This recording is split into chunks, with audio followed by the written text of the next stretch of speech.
Hola chicos y chicas, ¿cómo les va? Bueno, este es un pequeño espacio donde vamos a tener una tutoría sobre introducción al trabajo social, sobre la primera unidad que es la historia del trabajo social. En el programa de introducción podrán ver que se diferencian tres autores. En primer lugar tenemos a Jorge Torres Díaz, luego a Ezequiel Anderej y por último a Norberto Alayón. ¿Cuál es la diferencia de estos tres autores? En primer lugar, Jorge Torres Díaz va a describir, va a hablar sobre la prehistoria del trabajo social en cuanto a los tipos de formas de ayuda, en cuanto a las formas de asistencia social, que ya se las voy a estar mencionando. Luego tenemos a Ezequiel Anderej, que él nos va a explicar la evolución del servicio social, así se llama su libro, en América Latina, que él nombra las tres grandes etapas del trabajo social, que serían asistencia, servicio y trabajo social en América Latina. Y por último tenemos a Norberto Alayón, que nos va a explicar sobre la evolución del trabajo social, la historia del trabajo social en Argentina. En primer lugar, Jorge Torres Díaz lo que nos dice es que la asistencia social surge como una forma para contribuir a la ayuda de las luchas populares por las mejoras de las condiciones de vida. Pero la institucionalización de nuestra profesión va a transformar estas simples luchas, que eran denominadas solamente luchas, en programas de servicios que van a contribuir, que van a recuperar y que van a reproducir la fuerza de trabajo necesaria para fortalecer los intereses de las clases dominantes. A su vez, aparece acá el Estado como representante y defensor de estos intereses de las clases dominantes, y de una manera contradictoria el Estado también se plantea manipulando la lucha de las clases populares mediante la creación de políticas, leyes y códigos de ayuda para contrarrestar la lucha de todas las organizaciones populares en la reivindicación de los derechos, en la reivindicación de la educación, del trabajo, de la salud, de la vivienda, etc. Según Jorge Torres Díaz, la historia y la prehistoria del trabajo social son sumamente importantes porque nos permiten comprender nuestra práctica profesional actual, como así también el devenir de nuestro desarrollo y de los procesos anteriores para la constitución del quehacer profesional. Por otro lado, también nos dice que la asistencia social se subdivide en cuatro categorías o en cuatro tipos. Tenemos por un lado la asistencia social natural, la selectiva, la organizada y la tecnificada. Él va a poner énfasis, va a hacer gran hincapié en América Latina para poder demostrar todas las condiciones históricas y estructurales de un espacio geográfico totalmente definido y delimitado que dieron pie a los diferentes tipos de asistencia que les acabo de mencionar, donde a partir de aquí él comienza a describirlos, a clasificarlos y a tipificarlos. También nos dice que la ayuda, tomada en un principio como socorro, se transforma a lo largo del tiempo y se convierte en servicios asistenciales de filantropía, de caridad y de beneficencia. Entonces pasan de ser una obra de acción social a pertenecer al complejo sistema tecnificado del Estado que se encarga de administrar y prestar bienes y servicios a la población. En consecuencia de esto, surgen, en primer lugar, dos formas de asistencia. Por un lado, la natural, que estaba enraizada en las primeras formas de organización de vida de la población, y en segundo lugar, la selectiva o discriminatoria. Cuando hablamos de asistencia social natural, nos referimos a las primeras formas de ayuda, donde se trataba de sociedades totalmente primitivas, donde la satisfacción de las necesidades de estas personas se realizaba mutuamente. En primer lugar, todos los beneficios, todos los recursos y todos los servicios se distribuían de manera colectiva en la sociedad sin discriminación alguna, sin diferencias individuales, donde se caracterizaban por el trabajo mancomunado, el trabajo colectivo, existía la socioayuda, la solidaridad y la cooperación. Recordemos que se trataba de una población nómade que no sintió la necesidad de tener una propiedad privada en cuanto a las tierras, ni tampoco apropiación de los instrumentos de trabajo, como tampoco la explotación de la fuerza de trabajo humano para algún beneficio individual. Tengamos en cuenta que los beneficios eran colectivos. Entonces, de esta forma, los frutos, el agua, los animales, la tierra, la fuerza de trabajo humano, las herramientas de trabajo y demás, no constituían propiedad privada dentro de estas primeras formas de organización de vida.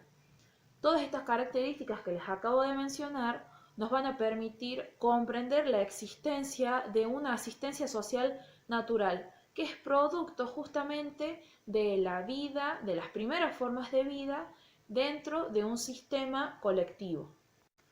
Pero ¿qué pasa dentro de la historia de la humanidad cuando el hombre deja de ser nómade, deja de andar de un lugar a otro, de trasladarse de un sitio a otro para poder satisfacer sus necesidades con sus diferentes recursos y demás, y pasa a ser sedentario?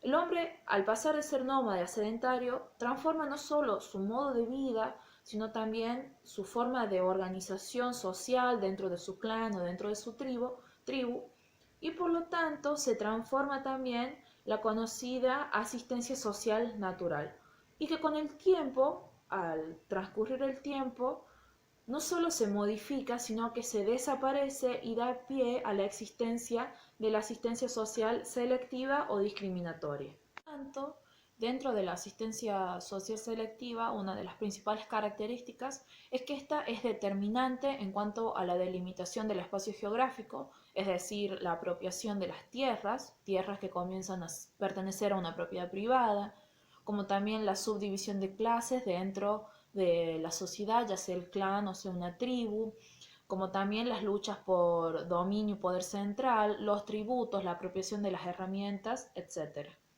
Y también se crean los consejos de ancianos, surgen los curanderos, los hechiceros, los maestros y los permutadores de productos. Cuando la sociedad se vuelve sedentaria, deja de ser nómada y se convierte en sedentario, comienza a aparecer un excedente que es producto del cultivo y de la crianza y la reproducción de animales domésticos. Este excedente que aparece se utiliza en primera instancia para la atención de los enfermos, de los niños y de los ancianos. Pero esto solamente ocurre en la primera instancia, como les digo, porque luego todos estos excedentes son utilizados exclusivamente por las clases dominantes y las que tenían el poder. Entonces, la asistencia pierde su principio de solidaridad, de compromiso y de ayuda mutua y se convierte en parte del poder de algunos de los poderosos del momento, que van cambiando la forma de prestaciones, de estas prestaciones asistenciales. Pero lo que no pierde es la esencia y el contenido justamente de estos servicios que se prestan.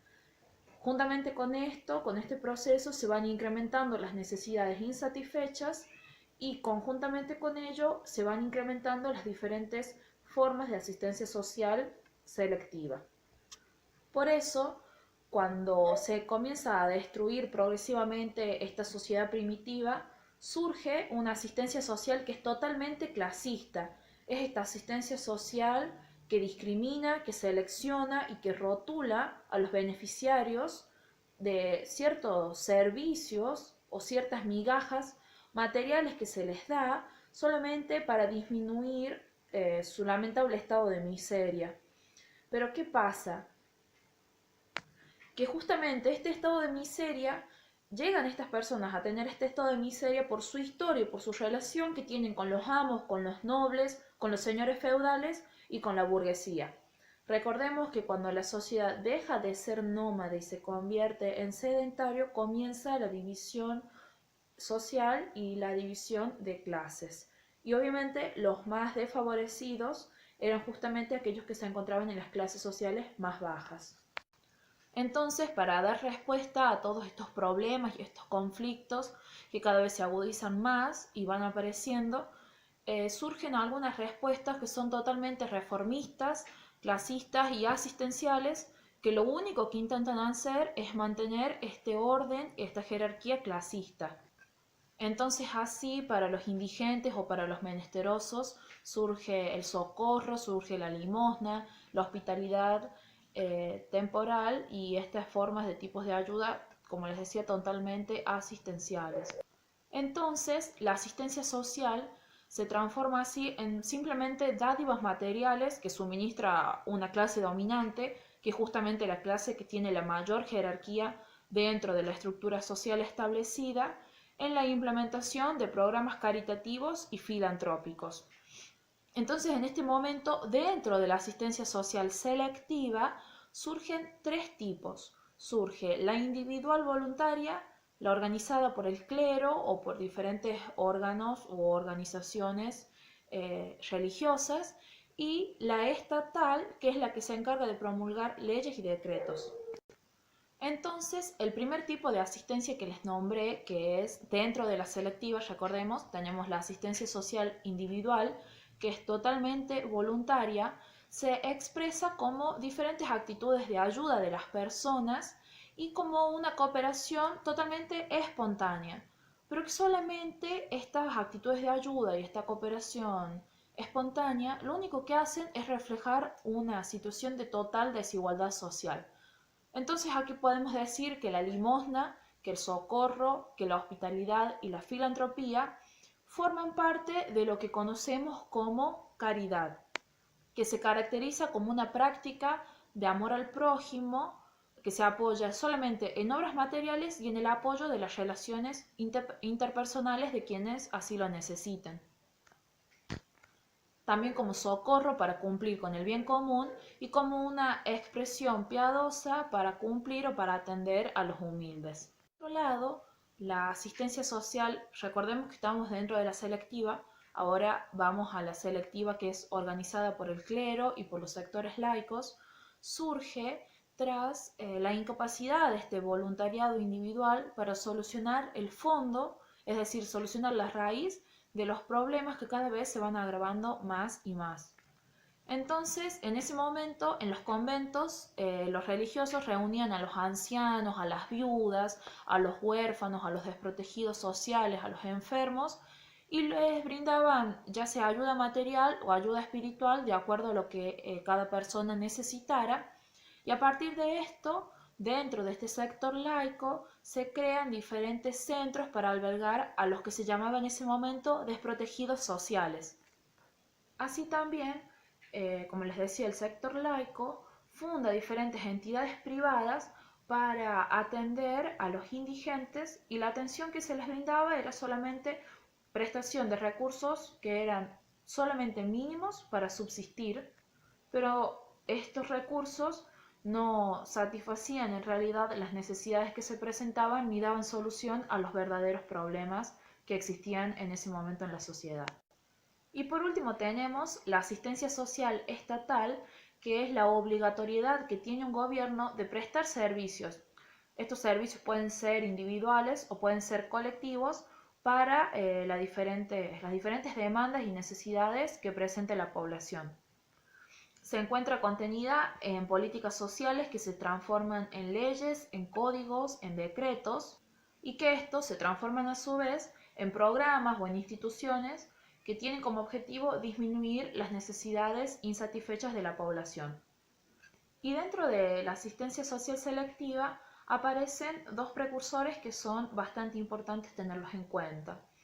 En primer lugar tenemos a Juan Luis Vives y a San Vicente de Paul.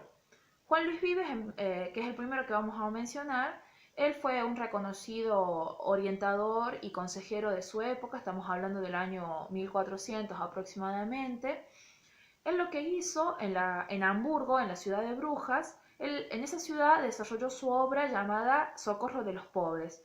Lo que consistió esa obra lo que él hizo fue dividir esa ciudad en 60 barrios, con un número aproximado de familias pobres, donde él introduce un sistema de investigación y de asignación de ayuda a los indigentes, que estas ayudas eran organizadas por un comité de voluntarios que era seleccionado por el Senado, y en cada barrio había un comité de 3 ciudadanos que prestaban sus servicios gratuitamente.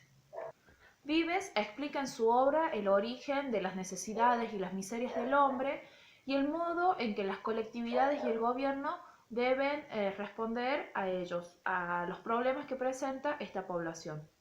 También propuso asilo para los ancianos y para los desocupados, pero a los que él llama mendigos y vagos en ese momento, en ese contexto, y aquellos que no tenían un domicilio establecido, debían declarar la causa por la cual mendigan y debían ser obligados a trabajar, o si no, eran encarcelados. Juan Luis Vive, lo que él planteaba, lo que él decía, es que ningún pobre puede estar ocioso. Es decir, ningún pobre puede estar sin trabajar si es que su salud y su edad le permiten realizar cualquier trabajo. Que es importante mencionar es San Vicente de Paul. Este aparece a finales del año 1500 y a principios del año 1600, pero él inicia su actividad asistencial cuando la indigencia, las personas indigentes, en realidad cuando el problema de la indigencia se ve acompañado por la peste, por la pobreza y por la guerra. Y estas diferentes situaciones se comenzaron a presentar tanto en los campos como en las diferentes ciudades. Funda también la orden religiosa Damas de la Caridad, que eran las encargadas de visitar a los pobres para entregarles ya sea ropa o comida, es decir, ayuda material. Y esta orden religiosa se constituye como la pionera, es decir, es la primera de las diferentes asociaciones o cofradías de la caridad, que luego van a empezar a aparecer muchísimas más dentro del universo cristiano. También organizó la Congregación de la Misión, donde estas formas de ayuda llegaban no solo a la población que se encontraba en las ciudades, sino también a la población campesina. Como les decía, recuerden que el problema de la indigencia, acompañado de la peste, de la guerra y de la pobreza, también surgió y se veían algunos casos no solo en las grandes ciudades, sino también en aquellas regiones que estaban alejadas de las grandes ciudades, o se trataba de personas, mejor dicho, campesinas. Como así también creó centros para niños expósitos que eran recogidos por la policía y llevados a diferentes hospicios donde eran vendidos o se los ahogaba para que estos niños no sufrieran ni lloraran porque tenían hambre. Así que bueno, en este pequeño espacio intenté explicarles la asistencia social natural y selectiva según Jorge Torres Díaz. Les recuerdo que pueden dejar sus dudas en los comentarios o escribirnos por el grupo a cualquier integrante del Frente Amplio de Trabajo Social para que podamos responder sus dudas.